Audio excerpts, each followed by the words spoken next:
Tervist, hea Motorsi vaataja! Umbes aasta aega tagasi olime me külas Kasparil, kes ehitas oma mootorratast ja lubas, et ta läheb sellega järgmine aasta pikale sõidule. Kuidas on kulgenud vahepeal ehitusprotsess ja tegevus? Ehitusprotsess kulgeski täpselt enam-vähem see terve aasta, mis seal vahepeal nagu oli. Et eelmises saates rääkisime lühidalt üle pidurisüsteemi, mille ma nägin palju vaeva. Ja sa sõidad harjud selle piduriga ära väga kiiresti. Ja mõtlesin, et tagapidur on minu jaoks rahuldav, tagaratas blokeerib ka läänerefiga, et minu jaoks täitsa okei. Aga esiratas, geomeetri kõik on paigas, klotsid on hea kattega ikkagi, nagu ei ploki tõmba esiratast. Ja siis ma vaatasin ja nagu venelane ikka, venelane teeb enne asju. Et selle aseme, et kasutada õiget materjali, mis on siis malm trummipidurite jaoks, oli see lihtsalt mingi plekkrõngas sisse töödeldatud, no tehases küll juba.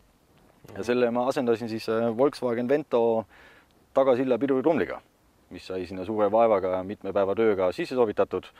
Ja nüüd on esipidur mul nii hea, et tagapidurit ma enam ei kasutagi. Et sõidan nagu mingi tänapäeva paigiga. Ta ongi esipidur ja tundlik, tõmbab plokki kui vajad. Super. Ja siis viimased nädalad möödusid ettevalmistusega reisile. Kuna reisi marsruut on küllaki pikk ja lähme väga sügavasse Ida-Euroopasse, siis on vaja igasuguse ettevalmistusi teha. Nii viisataotlused kui kinnustused ja teades nende materjali kvaliteeti, siis ka igasugused varuosad, mis on vaja leida ja neid sobitada enne, kui need tööriista kassi lähevad. Siis on vaja naise kästile abi saada, et saada võimalust kuu aega ära minna ilma nii, et sa tuled koju tagasi ja siis on järsku mingi uus mees sinna tekkinud. See oli kõige raskem protsess, aga see on kõik tehtud ja nüüd ülehomme stardime. Kas pidurisüsteem on nüüd üks ainuke ja viimane asi, mis sa selleks sõiduks spetsiaalselt üle vaatasid, et tehnika ja see on juba jäänud eelmisest aastast? Täpselt sama. Et üldine hoolus, õlide vahetus, karturi puhastus, vana tehnika kogub sinna lihtsalt määrdunud õli, pluss klappide vahe reguleerimine ja see on ka kõik, et rohkem pole ma mitte midagi teinud. Aga räägi tripist ise, et kus on algus ja kus on lõpp? Algus on Tallinnas ja lõpp on loodetavasti ka ühe kuu aja pärast Tallinnast taas tagasi. Et marsruut on meil küllaki lihtne, üle Valga põhimõtteliselt otsa alla läbi Läti, Valgevene, Valgevenest siis Lääne-Ukrainasse, Ukrainas alla Odessani. Odessal loodame, et on nii palju aega, et saab 2-3 päevakest oma varba ka Musta merre kasta. Ja siis, kuna sama marsruuti ei taha tagasi sõita ja ei saa ka viisa puhul, siis me lähme läbi Moldaavia ja siis Rumeenia ja läbi Ungari üles läbi Poola Tallinnasse tagasi. Et marsruut on selline. Aga Ukrainasse saab vist läbi Poola ju lihtsamini, et teie hakkasite mööda läbi Valgevene. Kui Ida-Euroopas, siis juba õieti. Ja vaatasime, et kaardi peal kõige otsem joon, mis on, kuna me ei sõida ka peamaanteid, siis oligi meil just see Valgevene. Aga lõppkokkuvõttes oli see Valgevene väga keeruline protsess. Et kõlab lihtsalt küll, sest kõik teised riigid, mis me külastame, on viisavabad Euroopa Liidu kodanikule. Aga Valgevene vajas viisat. Ja see kõlab nagu lihtsalt, et lähed ju sinna saatkonda, ütle ära, kuhu sa tahad, kaua sa seal oled ja maksad natukene raha ja tehtud. Aga ei olnud nii, sest Valgevene kutsub külla küll. Kutsub turiste külla ja kutsub transiitkülalisi külla. Transiitviisa kestib 48 tundi. Ja 1000 kilomeetrit mootorratustega, mis sõidavad 70 kilti tunnis keskmiselt, on väga raske teha. Et see on nagu võimatu. Ja siis me tahtsime taotleda turistiviisat, mis on elementaarne, et me läheme sinna, oleme, tahaks saada 15 päeva. Aga ei läinud see ka libedalt. Broneerisime hotelli täitsa ametlikult, läksime sellega veekod saatkonda ja siis ütles, et mis te seal ikka nii kaua teete? Mootorratastega lähte. No sa pead kõik kirja peale midagi siin, sa lähed. Mootorratastega. Me ei taha seda uskuda, et te seal nii kaua olete. See samas kohas, me ei usu seda. Ja läksi kõik. Nimed olid musta nimekirjas ja meil öeldi ilusasti, et see aasta te kindlasti lähe enam Valgevenesse. Aga siin tänu, ma ei tea, kes võib seda öelda, ma ütlen ikkagi, et siin maakleri firma aitas meil natukene väikse rahasumma eest, kes siis Valgevene üks turistifirma kutsus meid ametlikult sinna puhkama. Ja üllatus 3 päeva hiljem viisa oli passi sees ja kõik on valmis tehtud. Sinu matikast me saime eelmine aasta juba teada, mis ta on, aga see teine sikkel on siis Ural M67 aasta 80, et väga moodne pill. Ja neil on mootori erinevused ka kindlasti. On jah, et see on tunnuvalt moodsam, temaga on tunnuvalt parem sõita. Ta lihtsalt käib paremini, kannatab natuke rohkem kiirust. Aga vanakoolimehed ütlevad just, et ka nagu kestab kauem või kestab jah, lihtsalt kestab kauem kindlasti. Lihtsalt see reisikiirus, mis seal on 70 kilti tunnis, see on niisugune kiirus, mis seal nagu meeldib sooja ilmaga. ja tänapäeva inimesed on nagu harjunud tunduvalt kiiremini igal pool liikuda, et siis 70, kui sa sellega sõidad, tundub alguses väga aeglane, aga sellega harjud ära ja siis jääbki seda nautimisse üldjuhul kiiruse nagu ei näe. Eks ma olen kaval ka, eks ma panen sellele tsikli, kellel rohkem jõudu on, rohkem kaalu. Ka minu varrused lähevad tema kõik korvi. Mina saan võib-olla käterätiga ja kalaõngega hakkama, aga ülejäänu paigutan vaikselt sinna. Kui ta magab õhtul, siis ma tõstan asjad välja ja tehtud, siis on aus.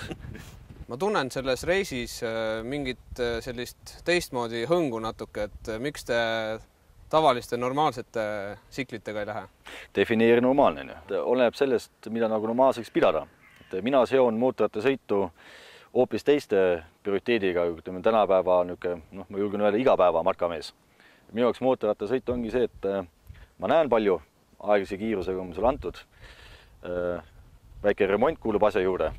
See kuulub. Et igav ei hakkaks? Et igav ei hakkaks, jah. Et sa õhtul sõitsid kohale, sõitsid ma 300-400 kilomeetrit ära ja siis istud lihtsalt. Mina seda ei taha. Ma tahan ikka natukene kodarit peab pingutama ja kuuleb mingid hääli mootoril. See mulle nagu meeldib ja see pakubki mulle nagu huvi ja head meelt. Pluss siis see, et tänapäeva mootorratta, mis on nagu uued, need ei ole nagu enam mootorrattaga sõiduga üldsegi seotud. Sul on igasugused mingid rutskasoojendused, istmesoojendused, kesklukuga küljekohvrid, elektrilised reguleeritavad esiklaasid, püsikiiruse hoidjad ja mis iganes veel. Et see juht, kes peal on, põhimõtteliselt midagi tegema ei pea. Et see mootorrattasõidust väga kaugel minu silmes, et igal inimesel on nagu erinev arasaamus. Ja sellepärast ma otsustasin, et seisin ka enne garaažis siin teise tsikli ees ja mõtlesin, et kas võtan sellega, kus ma tean, et on muretu sõit, mugav või võtan mootorratta. Ja valisin ikkagi mootorratta ja siis tean, millega ma sõidan ja tean, kuhu ma sõidan. Ja eelis on see, et need mootorrattad seal riikides on nagu levinud. Ja üldjuhul nii, et kui sa selle vana tehnikaga kuskile jõuad, poe ette, mis iganes, inimesed tulevad ise ligi. Tuled ligi, hakkad kohe juttu rääkima. Mul oli ka 50 aastat tagasi samasugune ja iga käest saab mingi varuosa. Et ei ole nii, et sa kuskil peab mingi esindus otsima, et mul on uut kolvirõngast vaja. Sa küsid. Mis varuosi te kaasa võtate? Kas tuleb mingi 3 mootorit ja 4 jooksureffe ja... Ei, täiesti elementaarse, nagu ütleme kõigil leisi tsikli meil ka, et sul on suurem bensiinikanister. Karpaatia mägedes ei pidanud see tankla võrk eriti hea olema. Sul kindlasti mootorõli, kasti diferentsiaaliõli ja siis niisugused asjad, mis nagu iga teine mees kaasa ei võta, mis nagu läheb, et klapp, kolvid, kenekas kindlasti ja niisugused niped-näped veel, et varuosa kaal on meil iga tsikli peal umbes 10 kilo, et neid asju on nagu kaasa vedada. Pluss siis see, mis on loomulikult seaduse poolt ette nähtud, et Rumeenias näiteks peab sul olema iga tule jaoks, mis sul sõiduki küljes on, asenduslamp võtta kohe. Ja see ei pii nagu turistiviselt, nagu turiste otsitakse ka spetsiifiliselt just selle järgi, et aga kus on, et mingid trahvi teha. Ja ma nagu nägin vaeva, et kõik ettevalmistused, kõik asjad on olemas, et keegi sul trahvi teha ei saa. Kui pikk on kogu tripi kilometraaž ja kas on ka kruusateid või mingid selliseid ekstreemseid teid? Trip ise on circa 5000 kilomeetrit. Et kuu aega on aega võetud selle jaoks, et iga päev on niisugune mõistlik kilometraaž, mis sa sõitma pead või nagu võiksid vastavalt isule. Ja kuna me väldime peamaanteid, siis trip lihtsalt pikeneb. Et üldjuhul Odessa on mingi tunduvalt vähem kui see, mis meil tuleb.